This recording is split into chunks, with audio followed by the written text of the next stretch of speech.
हमें यकीन है कि हमारा पड़ोसी कहीं ना कहीं फिर वो बालाकोट की तर्ज पे कोई हमाकत ना कर दे। और पिछली मरतबा तो हमने चाय शाय पिला के बड़े बाइज्जत तरीके से रुखसत किया था, फिर दरमियान में कुछ मुल्क डाल लिए गए थे, तो इस मरतबा हम रुखसत नहीं करेंगे। इसलिए एडवांस में एक वार्निंग थी, समझाने की कोशिश थी कि ऐसी कोई बेवकूफ़ाना हरकत ना करना। अब्बासी साहब, पहले तो आपसे पूछूंगी और पूछना भी चाहती हूं कि आधी रात को सपने आ रहे हैं कि राफेल आ गया, राफेल आ गया। आधी रात को उठकर प्रेस कॉन्फ्रेंस करने पड़ रहे हैं आपके आईएनबी मिनिस्टर को। अब जब इतना बड़ा आतंकी हमला किया है तो थोड़ा सा तो अपना दिल संभाल के रखिए, जो होगा देखा जाएगा। घबरा क्यों रहे हैं? जी, सबसे पहली बात ये है कि घबरा कोई नहीं रहा, और उन्होंने प्रेस कॉन्फ्रेंस नहीं की, एक वीडियो स्टेटमेंट जारी की है। वो इसलिए कि हमें यकीन है कि हमारा पड़ोसी कहीं न कहीं फिर वो बालाकोट की तर्ज पे कोई हमाकत ना कर दे। और पिछली मर्तबा तो हमने चाय-शाय पिला के बड़े बाइज़्ज़त तरीके से रुखसत किया था, फिर दरमियान में कुछ मुल्क डाल लिए गए थे, तो इस मर्तबा हम रुखसत नहीं करेंगे। इसलिए एडवांस में एक वार्निंग थी, समझाने की कोशिश थी कि ऐसी कोई बेवकूफ़ाना हरकत ना करना, क्योंकि न्यूयॉर्क टाइम ने तो आपकी पूरी स्टोरी शाया कर दी है कि 50% आर्मी के पास असला ही नहीं है, और जो 50% आर्मी है उसके पास बोगस असला है।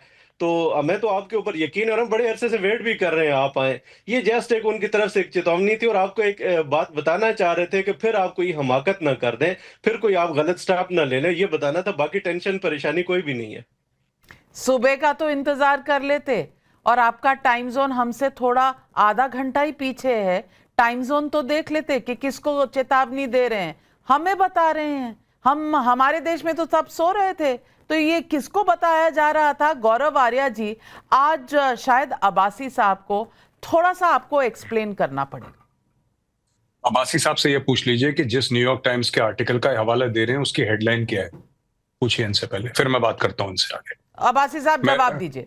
जी जी, हेडलाइन क्या है आप सर? कोट करें, आप पढ़ लीजिए, आप पढ़ लीजिए उसकी, आप पढ़ नहीं लीजिए। नहीं सर, एक मैं आपको बताता हूँ, ये सब ना आपको एसपीआर चूरन खिलाता है। आप वो आर्टिकल दोबारा पढ़िए, पहली चीज। ठीक है, आप पहले पढ़िए आईएसपीआर वाले, जो आपके अताउल्ला तारर साहब का एक ट्वीट है, उस पर भी मैंने आज जवाब दिया था। रैंडम। अब आप सोचिए नाविका, थोड़ी सी बात सोचिए। अगर भारतीय एजेंसी रॉ पाकिस्तानियों को फंड कर रही है तो क्या उनके बैंक में पैसे डालेगी? आप खुद सोचिए। अगर मैं किसी को घूस दे रहा हूं, मैं किसी को ब्राइब कर रहा हूं, तो क्या मैं टीडीएस काट के उससे पहले इनवॉइस लूंगा, टीडीएस काट के उसके बैंक में जमा करूंगा पैसे? अब ये कहते हैं कि ऐसा हुआ है। अरे भाई, अगर भारत कुछ कर रहा है, कोई भी मुल्क हो, पाकिस्तान भी करे या कोई भी मुल्क करे दुनिया में, चाइना करे, अमेरिका करे, कोई ऐसे क्या टीडीएस काट के बैंक में वो स्क्रीनशॉट्स भेज रहे हैं कि देखो इतना पैसा रिसीव हुआ, इतना पैसा? तो ये सब देखिए, चाय वाय पिलाई साहब, ये सब बातें आप मत करिए कि चाय पिलाई। हमने आपके 93,000 फौजियों को 3 साल बैठ के खाना खिलाया, आपके जर्नल को Johnny walker black label whisky पिलाई, पाकिजा फिल्म दिखाई साहब, मीना कुमारी की, छोटी बात है, पूरा ऑडिटोरियम खाली करके। तो ऐसी बात तो नहीं है साहब। हमारी मेहमान नवाजी की भी आप दाद दीजिए ना कि 3 साल हम बैठ के खाना खिला सकते हैं 93,000 लोगों को, आप एक चाय नहीं पिला सकते साहब। उस चाय का आप इतना हमें सुना रहे हैं कि चाय पिला दी, चाय पिला दी, चाय पिला दी। हमने तो एक बार नहीं बोला कि आपके लगभग लाख बंदों को, जिसमें आपके 5 मेजर जनरल थे, एक लेफ्टिनेंट जनरल था, पता नहीं 23-25 ब्रिगेडियर थे, 100 से ऊपर कर्नल थे, कितने सिपाही थे, 3 साल बैठ के खाना खिलाया साहब, दिन में 2 बार चाय, 3 बार रोटी। हमने तो आज तक नहीं बोला।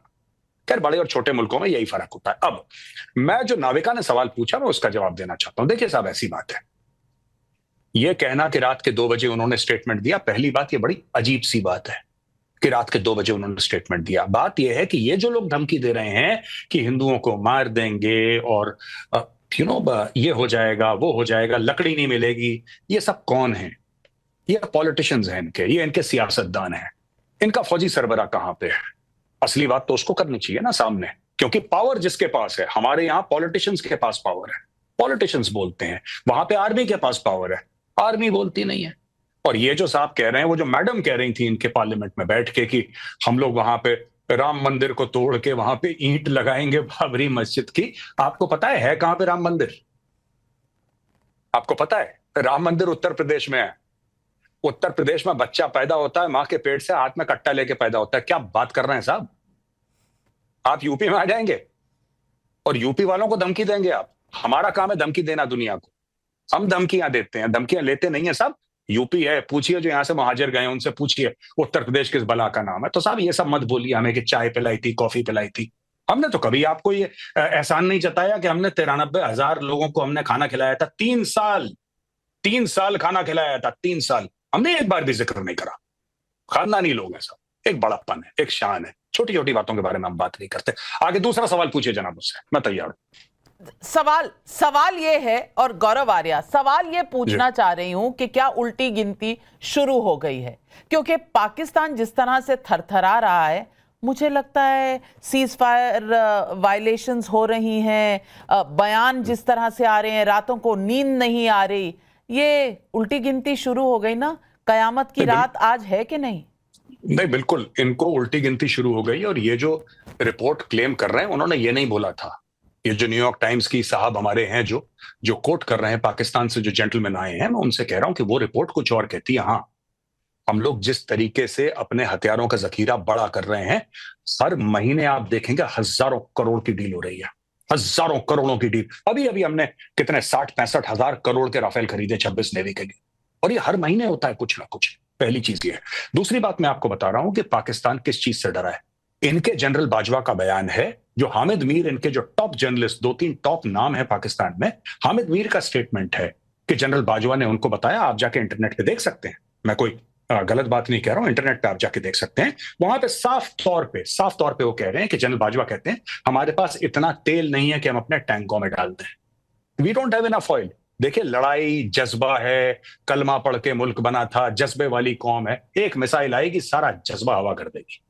ये तो टेक्नोलॉजी की बात है। जज्बा वज्बा हैज नो वैल्यू। ये सब बेकार की फालतू की बातें हैं, बेरोजगार लोगों की बातें हैं कि बड़ा जज्बा है। कोई जज्बा वज्बा नहीं है। आजकल टेक्नोलॉजी की लड़ाई हो रही है, और जब नहीं थी तब भी हमने देख लिया था। ठीक है ना? अच्छा, तीसरी बात मैं आपको बताता हूं। ये जो लोग बात करते हैं पाकिस्तानी फौज की, मुझे ये बात समझ में नहीं आती कि, और मुझे इंडियन मीडिया से भी शिकायत है, मैं 30 सेकंड में दोनों पॉइंट अपने बताऊंगा। ये पाकिस्तानी फौज किस फौज को सपोर्ट करते हैं सर? ये जो लगाया है शहबाज शरीफ है, फॉर्म 47 वाला शहबाज शरीफ, आपने इसके ऊपर बड़ा आपको गुमान है। और जो आपका लीडर है उसको आपने जेल में डाल रखा है। जो पाकिस्तान का चहीता है, जो पाकिस्तान का लाडला है, उसको जेल में डाल रखा है। और जो चोर उचक्के हैं उनको आपने विराजमान कर रखा है कुर्सी पे। और दूसरी चीज, मेरी जो इंडियन मीडिया से शिकायत है, जब भी ये बलोच के बारे में बात करते हैं, कहते हैं Baloch militants. BLA they are freedom fighters. वो स्वतंत्रता सेनानी है, वो कोई मिलिटेंट नहीं है, वो कोई टेररिस्ट नहीं है, वो फ्रीडम फाइटर है। वो अपने देश के लिए लड़ रहे हैं, अपने मुल्क के लिए लड़ रहे हैं। और मैं हर एक BLA के फाइटर को सैल्यूट करता हूं। वो अपने मुल्क के लिए जान दे रहा है, वो अपनी आजादी के लिए लड़ रहा है।